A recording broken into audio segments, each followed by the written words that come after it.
저는 두 양자 모두 크게 실점을 좀 했다라고 이렇게 봅니다.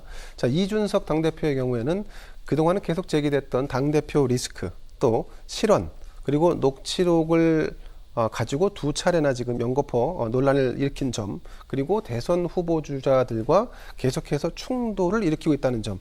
궁극적으로는 대여 투쟁력은 보이지 않고 리더십이 상실됐다라고 하는 비난에 직면해 있는 상황이죠.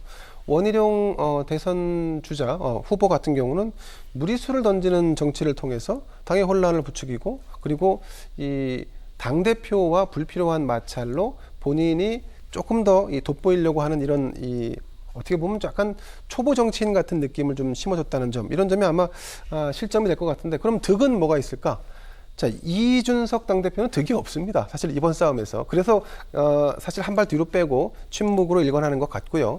원희룡 후보 같은 경우는 노이즈 마케팅에 일정 부분 성공을 했습니다. 거의 뭐 1%, 2% 수준이었던 대선 후보 지지율이 그래도 조금 반등을 했습니다. 그래서 캠프에서는 2배 올랐다는데 2배가 한 2%에서 2점 몇 %쯤 되는 것 같습니다. 어쨌든 뭐 효과를 본 건 맞죠. 자, 그리고 윤석열과의 일정 정도 물밑 연대감이 조금은 좀 느껴지는 대목이 있습니다. 왜냐하면 지금 이런 식으로 원희룡 후보가 당대표와 각을 세우는 것은 사실 그동안에 각을 세워왔던 윤석열 후보에게는 일정 정도 룸을 좀 열어주는 효과가 있고요. 그리고 더 나아가서는 이렇게 해서 지금 현재 지도부가 무너진다라고 하면 어쨌든 당내 1위 대선 주자가 될 가능성이 높은 윤석열과 또 당대표라도 다음 차기 당대표라도 노리고 있다라고 하는 원희룡 측의 이해관계는 다소 맞아 떨어질 만한 국면이 있습니다. 자, 그런데 제가 원희룡 후보에게 조금 문제 제기를 하고 싶은 것은, 만약에 지금 이 녹취록을 공개한 것의 명분을 이렇게 얘기했습니다.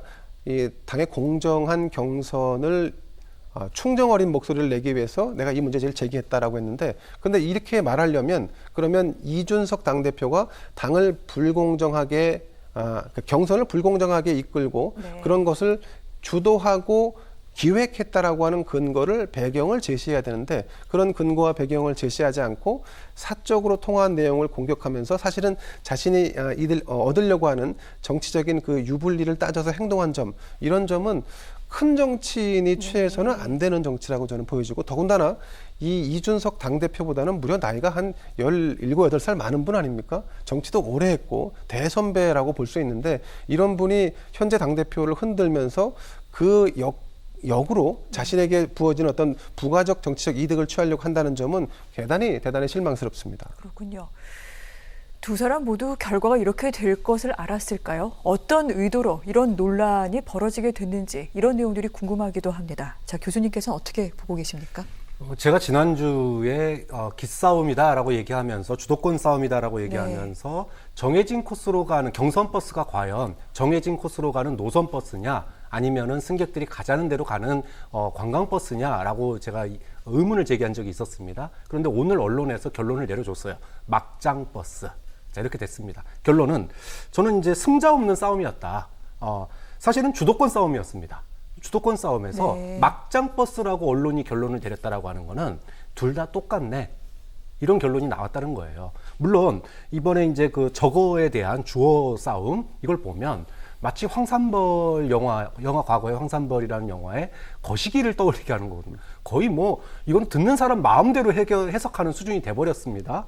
자, 여기서 원희룡 지사가 자기 정치를 하다가 정말로 지금 막장이 돼버렸어요. 자, 그러면 결과적으로 누구한테 득이냐? 결국은 주도권을 아무도 못 쥐었습니다. 주도권을 쥐지 못한 채 싸움은 1라운드가 끝났어요. 왜 1라운드가 끝났냐? 경선준비위원회의 리더십이, 권위가 무너졌기 때문입니다. 경선준비위원회가 뭐 하려고 그랬죠? 봉사활동 하려고 했는데 못했어요. 간담회 하려고 했는데 못했습니다. 토론을 하려고 했는데 못했습니다. 경선준비위원회 권위가 무너진 거예요. 그러면 이제부터는 뭘 준비해야 되느냐? 다음은 선거관리위원회, 경선선거관리위원회, 이거 구성으로 넘어가야 돼요. 즉 2라운드가 시작된 겁니다. 승자 없이 1라운드 싸움이 막장버스라는 중간평가를 받으면서 2라운드로 넘어갔다. 그럼 2라운드에서는 기싸움이 어떻게 벌어질 거냐? 이건 이제 지켜봐야 되겠죠. 방금 교수님 말씀하신 그 2라운드 사실은 이미 시작이 됐습니다. 지금 이준석 대표 경선 준비위원장을 맡았던 서병수 의원에게 직을 제안했다. 이런 얘기 나오고 있는데 후보들 이미 공정성 논란 등등을 빚었기 때문에 절대 안 된다. 이런 입장들도 만만치가 않습니다.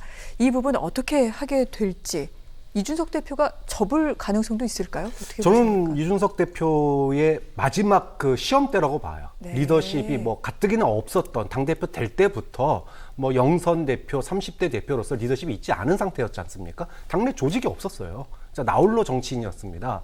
그래서 국대 토론 이끌고 대변인 토론 이끌고 이러면서 지도가 상당히 좋았었는데 당내 분란을 일으키는 상황이 되면서 후보 캠프와 분란을 일으키면서 네. 완전히 리더십에 지금 위기를 맞은 상황 아닙니까? 만약에 이 지금 아까 제가 얘기했던 2라운드 선관위 구성 여기서마저도 지금 이제 이준석 대표는 서병수 의원 외에는 대안이 없다라고 얘기를 하고 있어요. 왜냐하면 웬만한 중진들은 다 캠프에 들어가 있으니까 네. 만약에 서병수 위원장이 결정이 안 되면 네. 이제 여기서 또 주도권 싸움이 벌어지는 거죠. 각 캠프에서는 중립적인 인사를 내세워라. 그러면 최종적인 결론은 어떻게 나느냐? 이쪽도 못 이기고 이쪽도 못 이기면 저는 결론은 하나밖에 없습니다. 외부에서 데려와야 됩니다. 네. 자, 외부에서 데려올 상황이 된다라고 하는 것은 또 하나의 작은 비대위가 구성되는 거예요. 그러면 저는 이준석 대표의 리더십은 그 순간에 붕괴하는 거다. 끝난 거다. 네. 이미 대선이 접어들면 다들 아시다시피 당권이 사실상 후보에게 사실상 넘어갑니다. 자, 그런 상황이 되기 전인데도 선관위 구성이 당대표가 제대로 구성하지 못한 채로 서병수 카드를 계속 밀어붙이지 못하는 상황이 오고 마땅한 대안을 꾸리지 못하면 네. 우리가 과거 총선 때 황교안 대표 한국당이 그 비례대표 순번 몇 번 뒤집힌 거 봤잖아요. 3번 뒤집혔습니다, 정확하게. 네. 그 기억 아마 다 나실 거예요. 경선 선관위 위원장이나 인적 구성을 놓고 아마도 이런 갈등을 누구도 주도권을 주지 못했으니까 이런 갈등이 재현된다면 네. 상당히 어려운 상황에 국민의힘이 처할 수 있다. 좀 그런 점에서 캠프와 이 네. 대표 간의 이 긴장 관계 앞으로 2라운드에서는 어떻게 펼쳐질지 지켜볼 대목인 거죠. 네.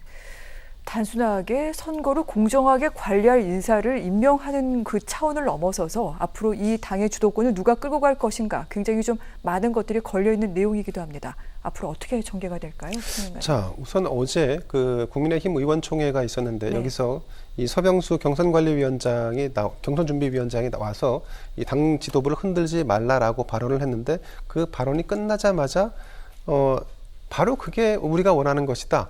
그러니까 당 지도부를 흔드는 것이 당신이 말하는 어떤 특정 세력이 아니라 지금 당 지도부 자체가 지금 스스로 존립의 네. 기반을 허물고 흔들리고 있다. 뭐 이런 아무튼 논박이 있었단 말이죠. 자, 이런 걸 보면서 이미 서병수 선거관리위원장 카드는 이미 물 건너갔다라고 보여집니다. 자, 그러면 뭐 황우여, 정병국 그리고 정호원 전 국무총리 같은 분들이 이제 후보로 거론되는데, 네. 자, 우선 누가 돼도 선거관리위원장 허수아비가 될 가능성이 높다. 왜냐하면 이 상황에서 자신의 주장을 피력한다거나 아니면 여타 후보들의 중지를 모으지 못한 상태에서 무슨 어떤 주도권을 가지고 선거 관리를 하겠다라고 공표하는 게 과연 가능하겠는가? 어렵다라고 봅니다. 그리고 이준석 당대표의 입김이 이 선거관리위원장을 선출하는 데 있어서 과연 얼마나 작용할까? 저는 이것도 굉장히 제한적일 거라고 봅니다. 왜냐하면 지금 당대표가 경선을 공정하게 관리하지 않고 있다라고 하는 문제 제기가 잇따라 제기되고 있는 상황에서 이준석 당대표가 원하는 선관위원장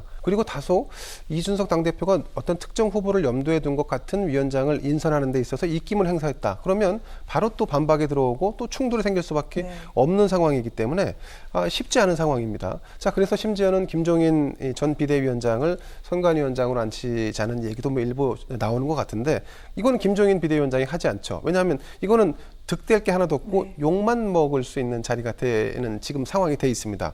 자, 오히려 이 김종인 비대위원장은 훈수를 두는 정치가 훨씬 더 달콤하고 쌉싸름하죠. 자, 그래서 이제 제가 볼 때는 당내 중진 중에서 만약에 맡을 사람이 없다면 예를 들면 과거 국회의장을 했던 강창희 전 국회의장, 그러니까 멀찌감치 과거에 어떤 정치를 했던 분, 그래서 현재의 정치와는 조금 거리감을 두고 있는 분들이라든지 아니면은 대선에 이번에 출마하겠다라고 공언했다가 스스로 사퇴를 한 김태호 의원 같은 분들 차라리 선거관리위원장을 안 친다 그러면 논란은 조금 줄어들지 않겠나 네. 하는 생각이 듭니다.